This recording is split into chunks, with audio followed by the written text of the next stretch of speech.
pessoal, aqui é o Giovanni Gambetta e esse é mais um podcast beta. E eu estou aqui hoje com a Roseli Prado. A Roseli, que é uma pessoa que eu já conheço há muito tempo, por mais que a gente, por um tempo, não tenha tido muita conversa, né, muito relacionamento. Mas quando eu era adolescente, lá na Igreja Brasil para Cristo, né, a Roseli sempre foi uma pessoa muito legal, muito simpática, muito atenciosa, prestativa. E hoje ela é candidata a deputada estadual, né, Roseli? Sim. Então eu vou deixar você se apresentar, falar de você um pouco, e depois a gente continua a nossa conversa. É isso aí, Giovanni. Muito obrigado pelo convite. Estou muito feliz de estar aqui conversando, compartilhando com você um pouquinho da minha vida, da minha história, né? E com você que vai estar nos assistindo, nos vendo aí através dessa ferramenta, né? Dizendo que eu sou a Roseli Prado, sou natural de Congonhas, né? Aqui no norte do Paraná. Amo essa terra e assim, sou professora por amor, por opção, porque a minha primeira profissão é contadora, mas por muito tempo, mesmo atuando na contabilidade, era algo que ardia no meu coração, a profissão de ser professora, que eu tive que interromper lá quando eu era jovenzinha, por conta do trabalho. Então, deixei o magistério para fazer o técnico em contabilidade, porque era um curso que eu podia fazer à noite, mas isso ficou como se fosse mal resolvido na minha vida. Sim. E a primeira opção que eu tive de ir para essa profissão, eu fiz, né? Inclusive, eu fiz um teste seletivo para concorrer uma vaga na Universidade de Cornélio Procópio como professora colaboradora. E graças a Deus eu fiquei classificada em segundo lugar e eram 2 vagas. Nossa. E entrei, então eu não tinha nenhuma experiência em sala de aula, nem numa pré-escola, e fui direto para uma sala de curso universitário. Então foi um dos maiores desafios que eu enfrentei na minha vida, foi essa sala de aula de universidade, né? Então, eu costumo dizer que eu não sou de recuar em nada do que me é proposto, ou do que a vida me apresenta, ou que Deus permite que aconteça na minha vida. Então, eu entrei numa sala de aula 2, 3 anos depois de ter terminado a graduação, ainda estava fazendo uma especialização na área, e fui aprovada nesse teste seletivo, e lá estava eu dando aula para profissionais de outras áreas, né? Dentro Sim. de um curso de ciências contábeis, mas tinham lá administradores, economistas, gerente de carreira de bancos, enfim. E foi um desafio muito grande, eu confesso para você. Mas foi algo assim que eu aprendi muito. E a partir dali eu falei, é isso que eu quero para mim, sabe? É isso que eu quero permanecer nessa profissão, que é algo que realmente eu gosto, porque eu gosto de estar com pessoas. Sim. É algo que me faz muito feliz estar com pessoas. E eu penso que todas as profissões, elas devem ter esse olhar humano. E é isso, eu olho para as pessoas além de uma pessoa, para aquilo que realmente ela para a questão humana. Então, é algo que eu me identifiquei, porque eu tinha ali o contato com pessoas de diversos segmentos da sociedade, pessoas de diversas classes sociais e pessoas, muitas vezes, que precisavam de uma palavra, né? E eu gosto muito, e meus alunos sabem, né? De repente, que vão me ver e sabe do que eu estou falando. Muitas vezes eu tinha vontade de pegar os alunos e levar para minha casa, cuidar. É algo meu. Então eu encontrei na docência né? Eu me encontrei na docência, era algo que eu queria, mas eu me encontrei na prática da docência, e me encontrei nesse sentido do relacionamento com pessoas. E a partir daí eu acumulei 2 profissões, né? Já fazem mais de 15 anos que eu trabalho durante o dia no escritório e à noite na sala de aula, nas escolas, aí, seja do ensino médio, do curso superior. e algo que realmente me faz muito feliz. Então, sou a professora Roseli, a contadora por conta disso, duas profissões. De lá para cá, eu trabalhando com o ensino médio, identificando essas questões aí de jovem, das dificuldades que o jovem tem de se encontrar, de se entender, de compreender, aí veio uma outra fase da minha vida. Sim. que nós vamos estar falando, né? Não sei se eu posso falar já. Vamos falar. Mas antes eu queria falar uma coisa interessante, que é que você sempre foi uma pessoa prestativa, né? Uma pessoa disposta. Mesmo quando eu era um adolescente, né? Ali na igreja, sempre tratando bem. A minha irmã veio aqui esses dias e falou: a Roseli já me ajudou. Eu já fiquei na casa dela. Falei: sério, Karine? Ela falou: sério? Falei: não sabia. Então, às vezes a gente faz tanta coisa sem mostrar, né? Mas a gente sempre fez, sem interesse, né? Exatamente. Porque as pessoas pensam que olham para um político e o político às vezes procura ser alguém simpático, alguém que faz alguma coisa só na época de eleição, né? E na verdade você sempre foi uma pessoa que sempre fez. Antes de ser candidata a qualquer coisa, você sempre fez alguma Exatamente. coisa. Você sempre gostou realmente de relacionamento. E isso eu não preciso falar, você não tá me pagando nada pra falar isso. É porque é a realidade, a gente tem que falar a verdade. É o amor, né? É o amor. É o amor pelas pessoas. Realmente, a Karina, ela morou comigo uns meses, não sei exatamente. Eu não sabia disso, não. Verdade. É verdade. Que legal. Nós estávamos fazendo parte da mesma igreja. Uhum. E eu não sei por que motivo, eu estava passando por uma fase assim um pouco difícil. Eu falei: vamos para minha casa. Nossa. Levei para minha casa e assim, cuidei como se fosse minha filha, sabe? Nossa. Ela ficou lá até quando ela quis ficar, né? Mas não foi só a Karina, teve outros casos também que eu levava para minha casa. Sim. De repente, isso é certo? Não sei, era algo que eu sentia que eu tinha que fazer. Hoje eu faria? Não sei. Se for preciso, imagino que faça. Tudo depende da direção de Deus. Depende da direção de Deus, do momento. Mas era algo que eu fiz naquele momento e algo muito espontâneo. E nem lembrava mais disso, pra falar a verdade. Eu tive o prazer de estar com a Karina agora há poucos meses e ela me lembrou disso, né? Você tá falando agora, mas... E realmente é algo que eu faço e fiz, e se for preciso, eu imagino que eu tenho certeza que eu faço novamente. É o amor. E agora, você ganhando essa eleição, imagina o quanto que você pode fazer agora, não só para uma pessoa, mas para toda uma sociedade, né? Para um tanto de cidades aqui do nosso Paraná. Então, Deus vai te dar uma proporção muito maior daquilo que você já faz. Sim. Né? E isso é muito legal. Isso é muito legal. Mas uma coisa que eu queria te falar é justamente sobre isso. As pessoas têm um preconceito sobre político, né? O político, porque a gente teve experiências muito ruins com política, né? O Brasil sofre por causa de maus políticos. Exatamente. Por causa da corrupção. É igual, tem uma história que eu li num livro, em que um grupo de uma igreja foi evangelizar e ele chegou para um menino e falou assim: Deus te ama, meu querido, Deus é pai. E aí o menino olhou para aquele irmão e falou assim: então fica com esse pai para você, fica com esse Deus para você, porque eu odeio meu pai.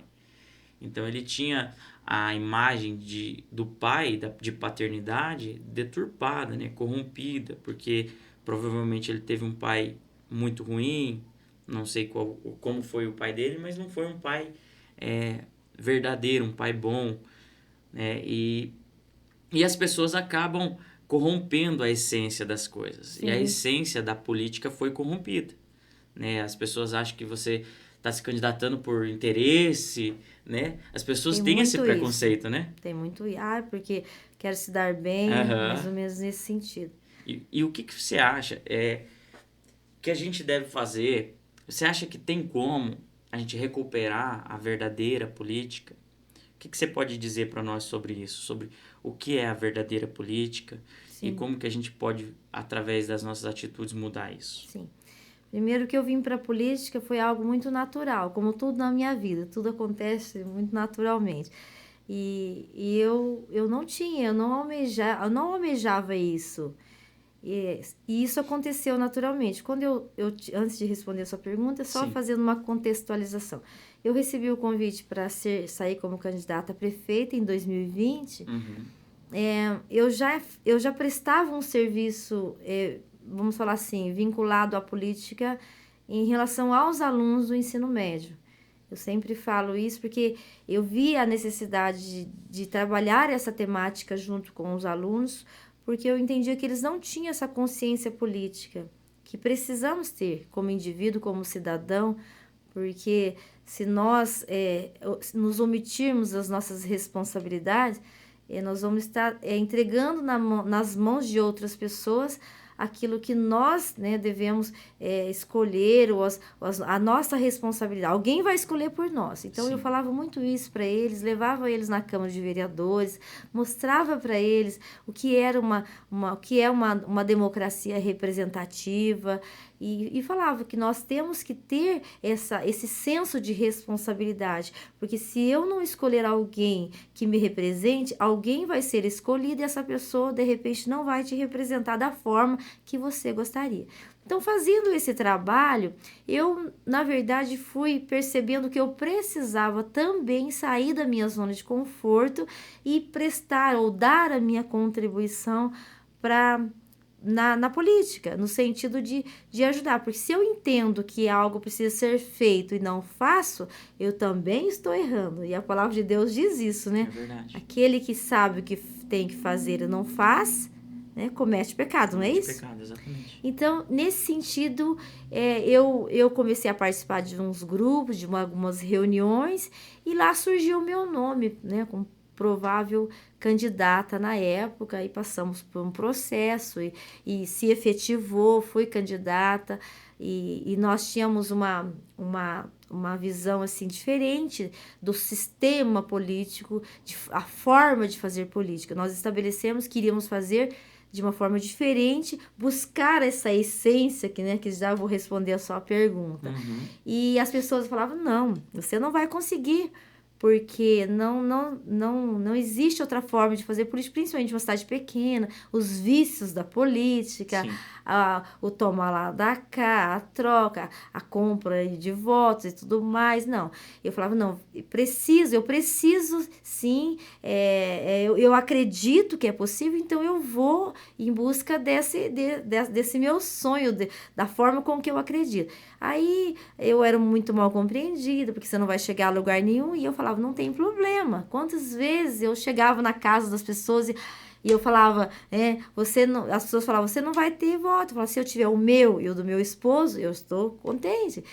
E nós tivemos, assim, uma certa, uma quantidade até expressiva. Uhum. E eu entendo que essas pessoas que confiaram, que depositaram o voto na minha pessoa naquele momento, eram pessoas que, assim como eu, não estavam contentes com o sistema, que acreditavam na política do bem, na essência da verdadeira política. Sim. E de lá para cá nós não paramos, né? De 2020 nós não paramos, continuamos fazendo um trabalho em prol das pessoas que moram na zona rural, que precisa, né, de políticas públicas que atendam, porque na verdade são umas pessoas muito sofridas, são pessoas guerreiras, mas que sofrem, Giovanni, porque elas não têm o mínimo necessário para desenvolver as suas atividades, para ter uma vida, né, digna, com as questões, né, aquilo que é mínimo, que é preciso para a gente sobreviver de forma digna, vamos falar assim. Sim. E eu via isso, eu ficava entristecida. Certa vez eu cheguei num sítio, eu vi um senhor fazendo lá uma atividade inerente à atividade dele, que é o pessoal da sericultura, e eu falei, meu Deus, mas pode isso com uma ferramenta X pode mudar essa situação? E foi quando nós entramos em contato com o deputado, fizemos um projeto, e é uma dessas emendas aí que que nós recebemos é justamente para atender uma necessidade pontual que eu estive nessa propriedade, que eu vi a forma que aquele produtor estava trabalhando em relação à atividade dele, e aí fizemos o projeto em cima da necessidade dele, foi aprovado, demora um pouquinho, mas está na fase de licitação. Quem é do Marabá, da Associação dos Sericicultores, sabe que eu estou falando. Isso não é conversa fiada, não é balela. Isso, eu até fui vítima esses dias aí, falando que as minhas emendas eram mentira, que não tinha. Enfim, mas né, não veio ao caso, não estou aqui para falar disso. Eu estou dizendo que essas emendas, elas existem, inclusive isso que eu estou falando aqui, o pessoal da Associação dos Sericicultores, eles foram beneficiados, e por conta desse dia, dessa visita, desse momento em que eu vi aquela pessoa fazendo uma atividade braçal, com muita dificuldade, assim, eu vi assim, sofrimento naquela pessoa, e o lado humano que eu falo que a gente tem que ter, eu falei, o que eu posso fazer para ajudar? Então, diante disso, nós fizemos esse projeto e vai ser atendido. Então, o que é política para mim? A política é a ferramenta que se for usado de forma correta, ela transforma a vida das pessoas. Porque nós somos um ser político. Nós fazemos política todos os dias da nossa vida. Não tem como eu falar, eu não gosto de política. Sim. Eu estou inserida numa sociedade em que todos os dias as minhas decisões, elas implicam em algo positivo ou negativo na vida das pessoas, seja como uma pessoa comum.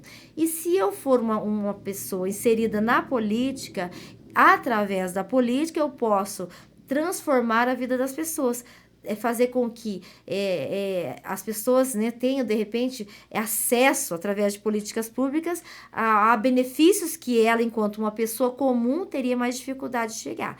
Então, através dos jovens que eu identifiquei essa falta de consciência política, fui para a política, e eu, estando na política, o meu maior desejo e objetivo é transformar a realidade do nosso jovem, do jovem, principalmente do Norte Pioneiro, que são jovens que, infelizmente, não têm a oportunidade de trabalho, que têm que ir embora, e muitas vezes, quando não vão embora, casam-se muito cedo, muitas vezes também caem numa vida assim, de ilícito, né? Drogas, enfim. Então, eu penso que o trabalho é algo que nos dignifica, e que através do trabalho nós podemos sim, né, muitas coisas da nossa vida podem ser mudada para melhor através do trabalho. Então, o que é política para mim? Né? A política, ela é uma ferramenta, que se a gente for ver o significado original da palavra política, nós podemos falar, né, o que era a política na Grécia, o que a política, o que era a função, a ferramenta, e o que as pessoas na Grécia Antiga se utilizavam, como eles se reuniam, como as polis, cidades, enfim. Mas não é isso o caso. Nós não estamos aqui para buscar o sentido epistemológico da palavra. Nós queremos falar de uma forma mais simples, e eu quero falar dessa forma, da política, que é a ferramenta que transforma a vida da pessoa. Então, eu entrei em 2020, recebi o convite, né? Eu confesso que quando eu falo fui surpreendido, não é que eu acho que eu não sou capaz, não, eu sou capaz sim, é que eu não esperava receber esse convite, porque muitas vezes as pessoas vão atrás, buscam. Você se sentiu honrada? Né? Eu me senti honrada, e quando eu falo me senti honrada, eu falo que eu senti honrada pela minha cidade, uma cidadezinha do Norte Pioneiro, tão pequena, receberam, né, uma mulher, que tem, muitas vezes, nós mulheres não temos tanta representatividade, e às vezes aquela conversa, porque precisa de dar oportunidade para as mulheres, muitas vezes só fica no campo da conversa, né, de cumprimento de cotas, e efetivamente as mulheres, elas muitas vezes são convidadas para cumprir, né, uma legalização, uma parte da lei, né, um ordenamento legal que a lei determina que tem que ter um percentual de mulher, mas não foi para isso. Foi quando eu recebi o convite, eles foram muito taxativos em dizer: nós queremos um representante do Norte Pioneiro, e queremos mulher e queremos uma pessoa que já tenha tido um pontapé inicial. Nós não queremos qualquer pessoa. Então, eu me senti honrada de representar o meu povo, representar a minha cidade. E se, mesmo que a gente não consiga chegar lá, não ser eleita, pode ter certeza que Congonhas está sendo lembrado e não vai ser mais da mesma forma. Então, tem alguém que encontrou portas abertas para brigar pelos interesses da nossa cidade, da nossa região e do Norte Pioneiro como todo, que é uma região muito esquecida, politicamente falando, que não tem representatividade, que tem muito pouca representatividade. Sim. Então, eu quero ser essa pessoa. Eu quero ser essa pessoa que venha a ser usada para transformar a vida, não só da minha cidade, mas da região do Norte Pioneiro, que é o nosso foco, o foco do nosso trabalho. Que legal, muito legal mesmo. E você falando aí, já me surgiu tantas coisas na minha cabeça aqui no meio desse assunto, do que você começou a falar. Uma das coisas é que você falou que a cidade pequena, geralmente, eles têm o hábito muitos políticos têm o hábito de comprar voto, né? Que é uma forma de corrupção. Sim. É uma forma de fazer uma política errada. Então, e a pessoa que está vendendo seu voto por uma migalha, ela não entende o prejuízo que isso pode causar. Porque se um político ele se elege de uma maneira corrupta, ele vai ser corrupto. Na verdade, ele já é corrupto, né, na sua campanha. Sim. E no seu mandato ele também vai ser corrupto. E esse pequeno voto que você vendeu não é dinheiro desse corrupto, não é dinheiro desse político, é dinheiro da própria sociedade. É dinheiro da educação, né? Foi tirado. E que vai ser tirado, porque da mesma forma que ele deu aqui, amanhã ele vai tirar de algum jeito. Que o corrupto ele não vai querer sair perdendo, na verdade, vai querer sair ganhando muito mais. Sempre. É ou não é? Sempre, né? Então a gente tem que parar de aceitar migalhas. E a gente tem que colocar gente que não tá querendo comprar o nosso voto. Pessoas que querem fazer a coisa certa, porque nós vamos ganhar muito mais. Vamos ganhar muito mais. Já imaginou se o Brasil não tivesse corrupção? A gente seria uma potência. Eu acho que o melhor país do mundo para se viver. Se o Brasil não tivesse corrupção, meu Deus do céu. É muito triste porque é algo que, a impressão que dá, é algo cultural que precisa ser desconstruído. Sim. É interessante que todos os dias nesse processo, né, da campanha, que nós estamos aí bem cansados, mas muito animados. O físico está cansado, mas o espírito está forte. E é muito bacana, porque quando a gente sabe o que quer, sabe aonde quer chegar, é aquela, sabe, aquela questão que você acorda e você acorda renovado. A palavra de Deus diz que as misericórdias do Senhor se renovam todas as manhãs da nossa vida. Sim. E é bem isso. Eu confesso que é exaustivo, é muito cansativo, o processo é muito difícil. Sim. Mas aquilo que move é o ideal que nós temos. Então, quando o teu ideal é maior, né, que os obstáculos, nós entendemos os obstáculos como algo do processo. Para nós conseguirmos um propósito, nós temos que passar pelo processo. E o processo, ele não é fácil. O processo, ele é doloroso, sim, tem obstáculos, mas você tem a certeza de que você vai alcançar o teu objetivo, o propósito que você tem. Então, você passa pelo processo doloroso e às vezes você passa da forma mais tranquila que você acha que passaria, né? De repente, você faz vai ser muito difícil. Não é tão quando você estava no processo, você vê, não é tão difícil assim. Então, eu entendo como um processo, né? E quando você opta por fazer a coisa certa, Giovanni, é sim, mais difícil.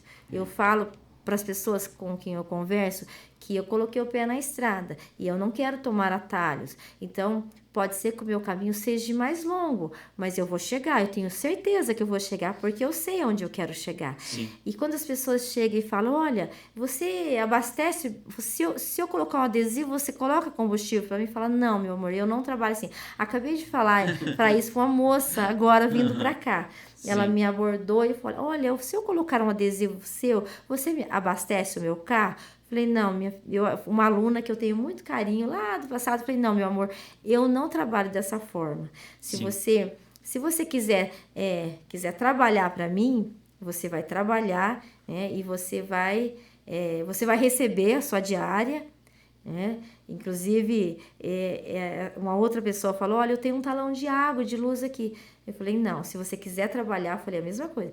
Nessa semana, né, quinta, sexta, nós estaremos, né, contratando algumas pessoas, e se você quiser trabalhar, pode ter certeza que no sábado você vai ter a dignidade de ir lá, né, no correspondente bancário e pagar a sua luz e a sua água com o dinheiro que você trabalhou.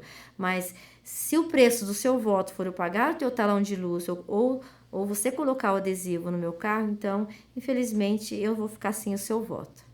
Então, essa é a minha... Quem passou pela minha vida, quem me conhece nesse processo, Sim. sabe que o caminho...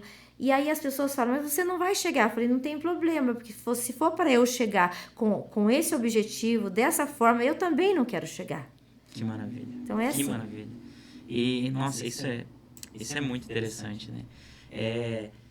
E as pessoas não fazem ideia, né? Que dessa forma elas só estão prejudicando a vida delas, né? Exatamente. E você falou que o teu interesse é fazer com que os jovens também se despertem, se interessem passem a se interessar por política, né? Tenham mais consciência política. Sim. Eu acho que uma das dificuldades dos jovens se interessar por política é a forma que a maioria dos políticos se comunica. Eles parece que querem falar bonito, né?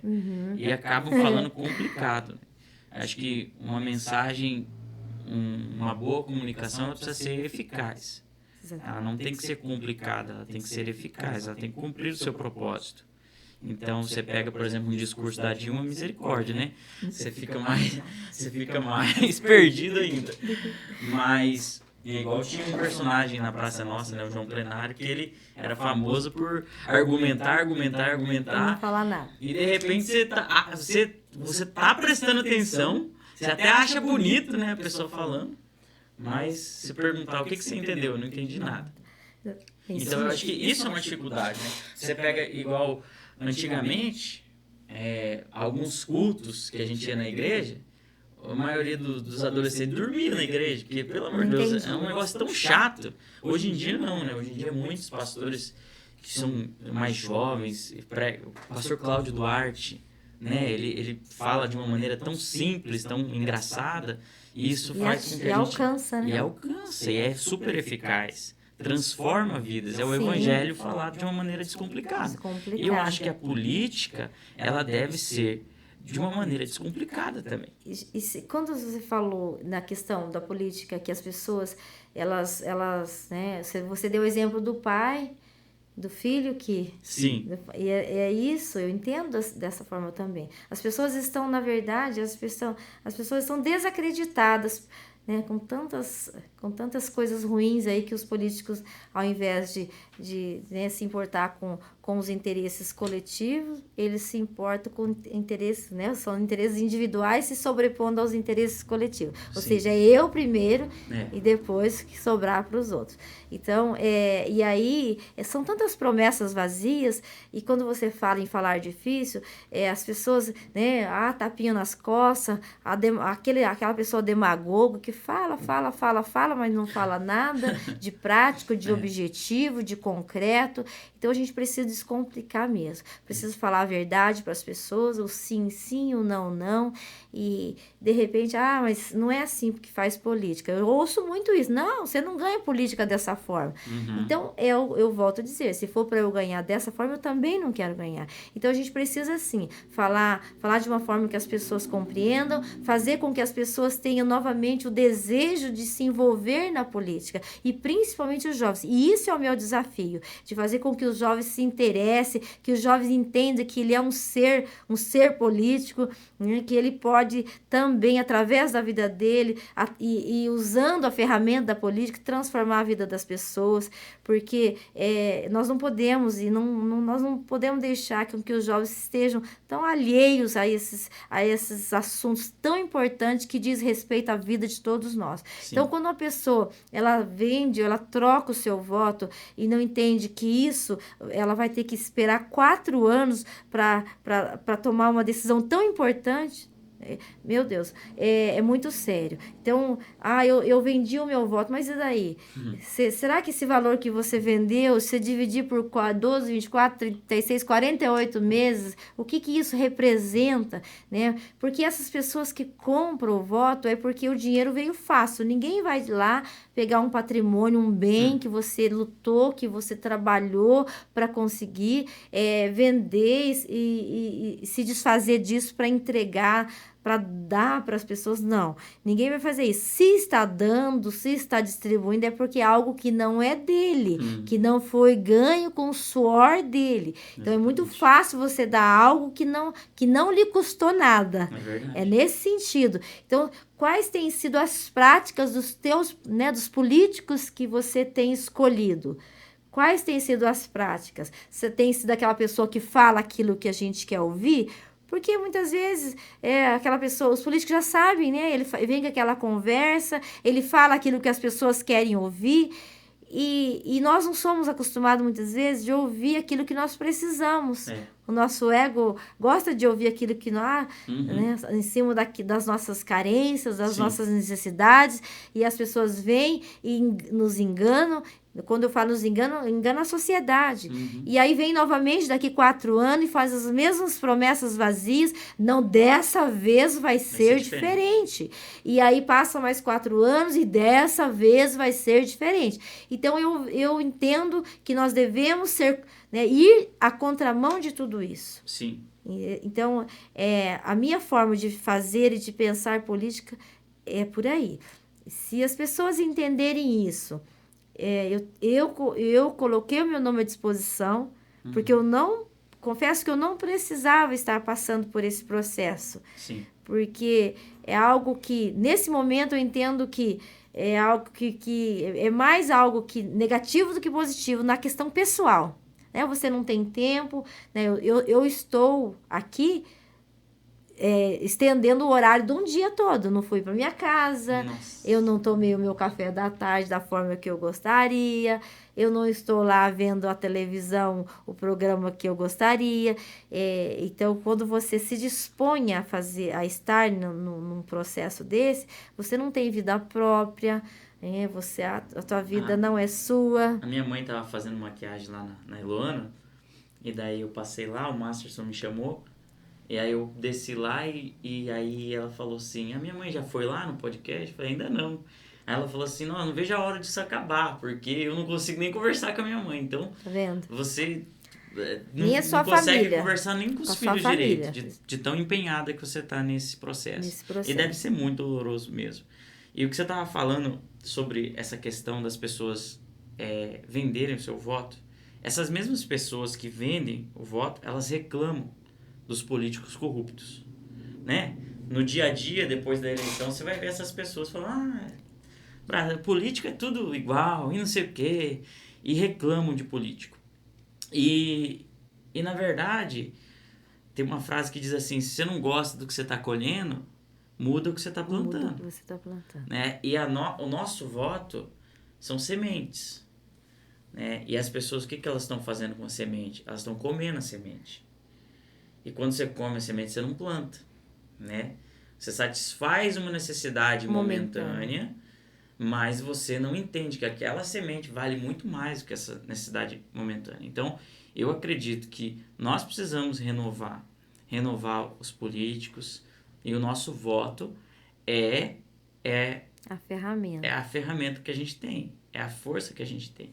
Então, por isso que eu acho que você merece muito entrar lá, merece muito. Nós precisamos de pessoas novas para representar nosso estado, representar nossa cidade. Então, eu acho que se a gente não mudar, depois não adianta reclamar. Não é?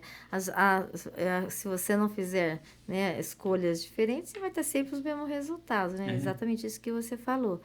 E quando nós falamos de poder, de semente, nós temos que entender, a nossa Constituição, ela diz que o poder emana do povo, ela sai do povo. Então, se o povo reclama, é porque não está usando a ferramenta que é. Nós não estamos, enquanto povo, enquanto sociedade, enquanto nação, nós não estamos usando a ferramenta constitucional. né? O poder emana do povo, o poder sai do povo através do voto. Essa é a nossa arma, nossa ferramenta. Então, se nós não temos a consciência disso, da seriedade disso, se nós não entendemos isso, nós vamos jogar, nós vamos vender o nosso voto. Sim. E aí? Então, quantos de nós, depois de votar, nós acompanhamos as pessoas que nós escolhemos? Quais têm sido, né, as decisões? Sim. Quais têm sido os posicionamentos dos nossos representantes no dia a dia? E o que ele propôs, o que efetivamente ele fez? Porque falar, eu costumo dizer que até o papagaio fala. É. Então, nós temos que entender isso. O político, depois que você...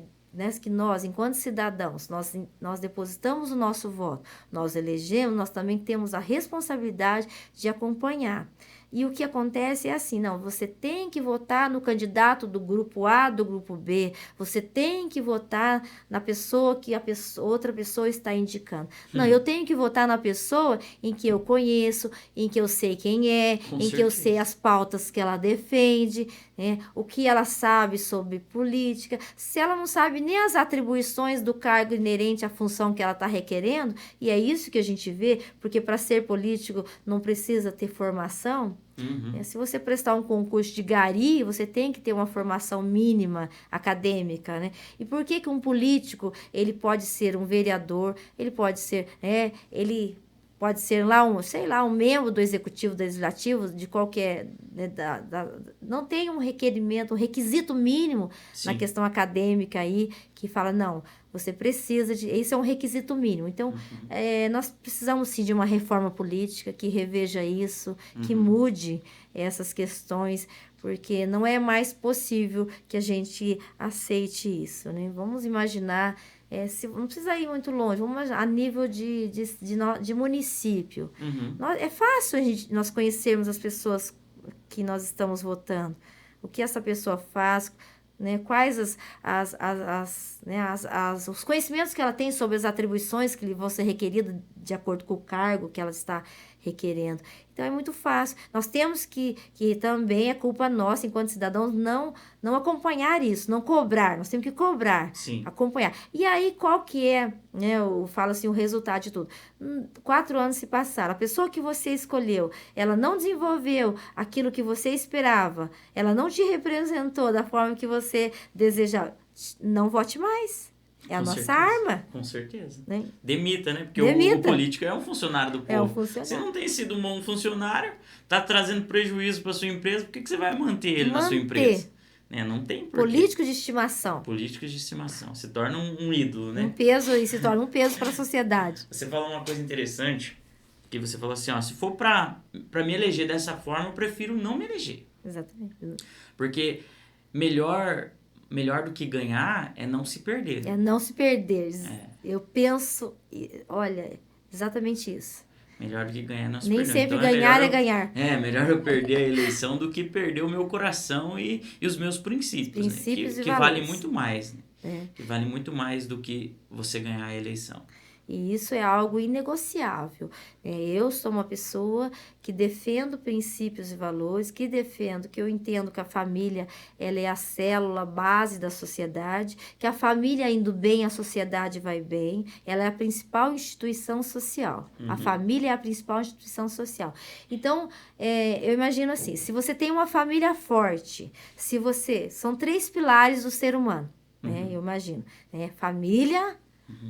nós temos que ter não sei se você concorda ou de repente quem vai assistir se concorda, mas eu penso isso. Certo. Família, pátria e Deus, que é Sim. Né? Nós temos esses pilares. Sim. Se você tirar o poder da família, o poder do Estado, né? Eu falo de leis, e o poder, vamos falar assim, de Deus, ou da religião, ou da igreja, espiritual, né? Vamos falar assim, nós nos tornamos pior do que um animal. Com certeza. Porque o animal, ele só ataca se ele for coagido, se ele tiver fome, ou a defesa. Sim. Mas o ser humano, sem isso, sem esses princípios Ele que nós maquina o temos. mal, né? Exatamente. Então, nós temos lá a principal instituição social, que é a família. É dela que nós assimilamos os primeiros conhecimentos e valores, enfim. E depois nós saímos para a vida, nós temos aí os princípios, os padrões da palavra de Deus, que nós aprendemos isso dentro da questão espiritual, seja qualquer que for a igreja, nós estamos falando de igreja, mas dentro da questão espiritual. Uhum. E nós temos um Estado, né, que é regido por leis.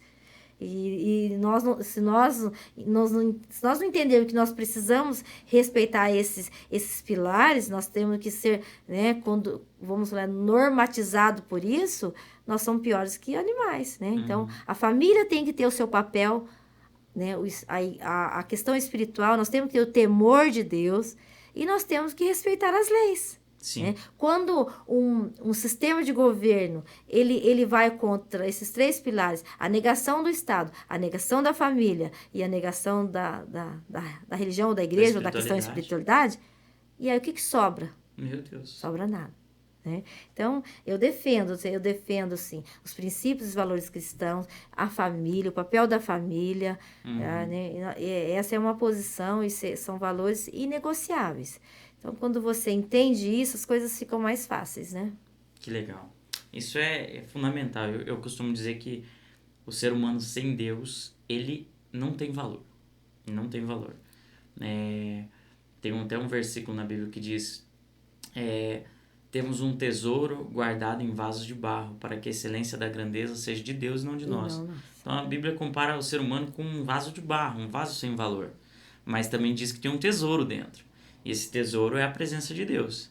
Então, quando você tem um tesouro, ainda que você seja um vaso de barro, você se torna um vaso precioso. Algo valioso. Por causa do tesouro. Então, a presença de Deus no nosso coração, ela nos dignifica, ela nos torna... Quando você tem um relacionamento com Deus, quando você tem um relacionamento, uma espiritualidade ativa, você se torna melhor.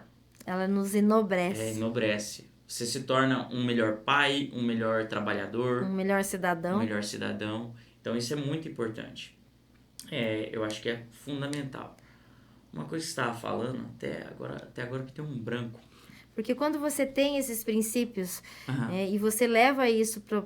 Vamos falar da política, você leva isso para a vida pública, você tem esses parâmetros norteadores na tua vida, você pode até fazer a coisa errada, óbvio, mas a probabilidade é menor. Então, o temor de Deus é o princípio da sabedoria. A palavra de Deus diz isso. Né? Então, quando você teme a Deus, é como se fosse algo balizador na tua vida. Lembrei do que eu ia falar. Você acha que tem gente que torce contra você? Eu acho. Deve ter, né? Tem. E tem gente que torce contra, tem gente que desacredita. E tem gente que é super a favor, que torce, que faz campanha, que ajuda, que vota. E tem gente que, depois das eleições, se você não ganhar, pode falar assim: a Roseli perdeu. Mas, na verdade, quem perdeu fomos nós. Não foi você. Você concorda com isso? Porque quem é igual... Eu ouvi na igreja um dia, um cantor, ele fez um apelo. E ele falou assim: vem aqui pra frente, você que precisa de mudança na sua vida. Aí ele falou assim: se você não vir, a minha vida vai continuar a mesma. Eu vou continuar sendo um homem de Deus. Mas se você vir, a tua vida nunca mais será a mesma. Eu achei tão interessante o jeito que ele falou. E assim também é na política, sabia? Porque se a Roseli não ganhar, a Roseli vai continuar sendo a mesma. Sim, exatamente. Mas se a Roseli ganhar, Congonhas pode ser diferente. E né? Eu falo isso, Giovanni, nas minhas visitas, e as pessoas, né, com quem eu já falei sabem o que eu estou dizendo. Se der certo esse projeto, vai ser um divisor de águas na nossa cidade, na nossa região. Sim. Porque eu entendo assim, se você tem o teu filho que precisa de algo, e tem o filho do teu vizinho que também precisa de algo, a prioridade é você cuidar primeiro do seu filho ou do filho do seu vizinho? Primeiro do seu filho, com certeza. Com certeza. E se falasse diferente, seria demagogia. Isso é natural, nós cuidarmos primeiro E é bíblico, né? Cuidar primeiro dos domésticos, não é isso? Sim. A palavra do Senhor diz. Então, se eu entendo que, enquanto uma deputada, por exemplo, o olhar do deputado, vamos falar, não vamos falar nem de mim, vamos imaginar que nós temos um deputado que vem e que consegue se eleger e que tem uma quantidade de votos expressiva na nossa cidade, mas ele é lá de Cascavel. Quando ele for destinar os recursos, os benefícios, ele vai até mandar alguma coisa para nós. Sim. Mas ele vai priorizar a região dele, a casa dele. Com certeza. Primeiro a casa dele, depois, obviamente, ele vai destinar para as outras regiões que também o ajudou.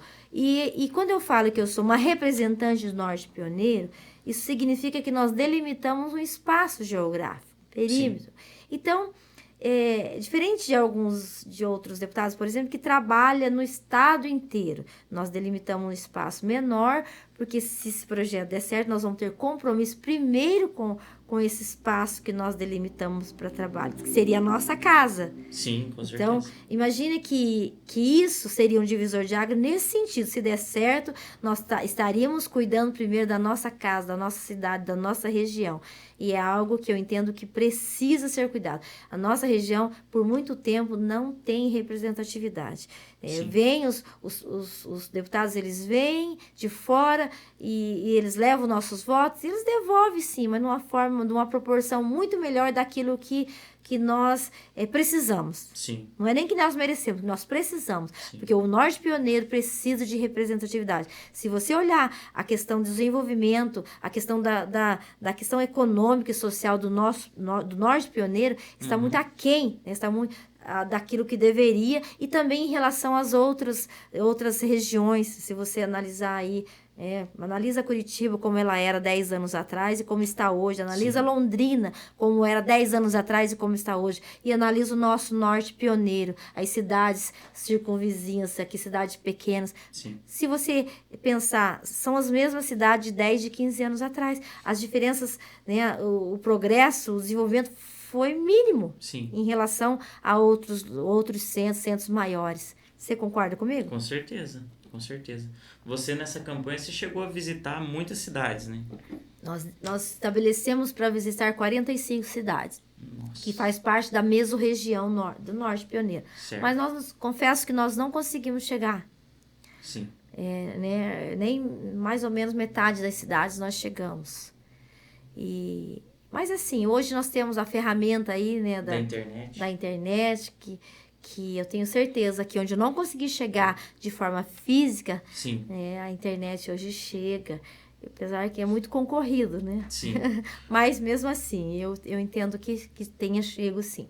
O pastor Gilberto, da cidade Nova Faixa Quadrangular, esteve aqui, e eu perguntei para ele sobre política, e ele me deu o exemplo de Esther, né? Que se não fosse Esther estar ali naquele momento para interceder pela nação, a nação tinha morrido. O povo de Deus tinha morrido. Uma mulher corajosa. Que enfrentou o rei. Então é muito importante a gente ter gente que vai nos representar, porque se a gente não tiver alguém que vai defender os nossos princípios, os nossos valores, aquilo que nós acreditamos, esses 3 pilares que são muito importantes, né, que por muito tempo esses 3 pilares foram se perdendo, né? Que é primeiramente Deus, eu acredito, depois a família e depois a nossa pátria. Eu gosto de falar Deus acima de tudo, acima do Brasil, acima de tudo, né? Então, você é uma pessoa que representa muito, acho que aquilo que o povo de Deus pensa. Então, acho que seria muito, muito legal se você ganhasse, e seria de muito proveito. Se Deus assim permitir, eu estou fazendo a minha parte, né, dentro das minhas limitações, com um esforço muito grande, sabe? Sim. Com afinco, com interesse, com honestidade, e com muita paz no coração. eu tenho certeza, e onde eu chegar, eu vou falar, eu cheguei com dignidade. E é isso que eu quero deixar, sabe? Então, eu quero deixar essa mensagem. Que legal. Essa mensagem. Que legal. Roseli, muito obrigado mesmo por ter aceitado esse convite, por vir aqui bater esse papo comigo. Foi muito legal mesmo essa conversa.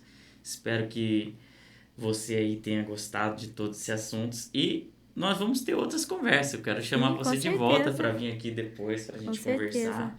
E eu tenho certeza que Deus tem muita coisa, colocado muita coisa no seu coração, que você pode abençoar a vida de muitas pessoas. Porque o propósito desse podcast, como eu sempre falo, é trazer informação, motivação, princípios, e para isso eu gosto de convidar pessoas igual você, que sempre tem algo bom para falar, né? Sempre tem algo que vai edificar as nossas vidas.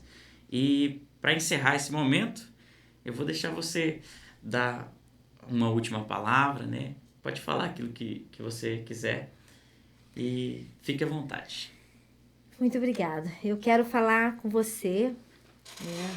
Principalmente com você da nossa cidade, da nossa região, mais especial com os congonhenses nessa noite. Eu quero falar com você de onde eu consegui chegar, de onde eu não consegui chegar, mas que você vai ver, você vai assistir. Eu quero falar com você que você pense qual a motivação do seu voto no domingo. O que tem, quais os requisitos que tem levado você a decidir pelo seu voto no domingo. Nós somos fruto das nossas escolhas. Tudo que nós fazemos, nós vamos colher o resultado.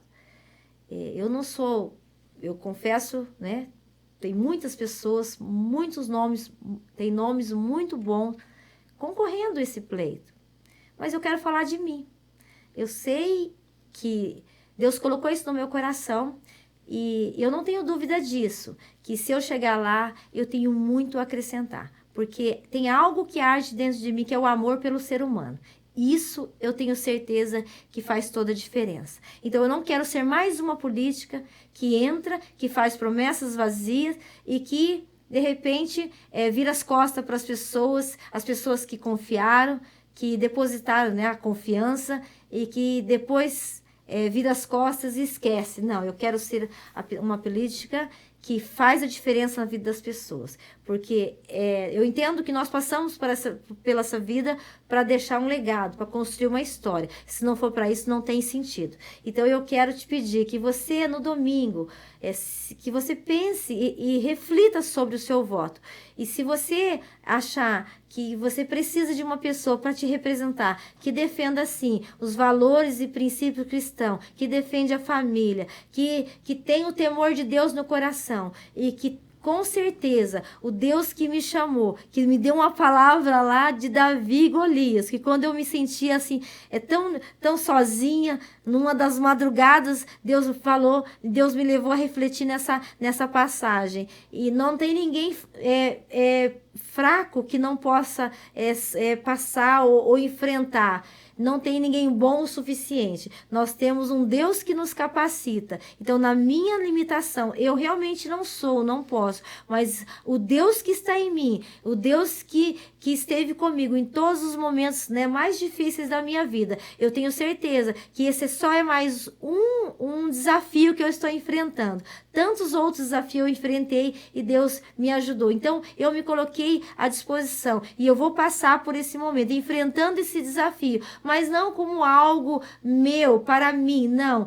Algo que eu tenho o desejo de ser usada, né, usado como ferramenta para ajudar outras pessoas. É nesse sentido, é com esse intuito que eu aceitei esse desafio de concorrer a esse processo, estar nesse processo de concorrer a essa eleição. Então, eu estou aqui dizendo que se isso der certo, pode ter certeza que Deus, assim como Deus me mostrou, eu quero ser usada para transformar a vida das pessoas.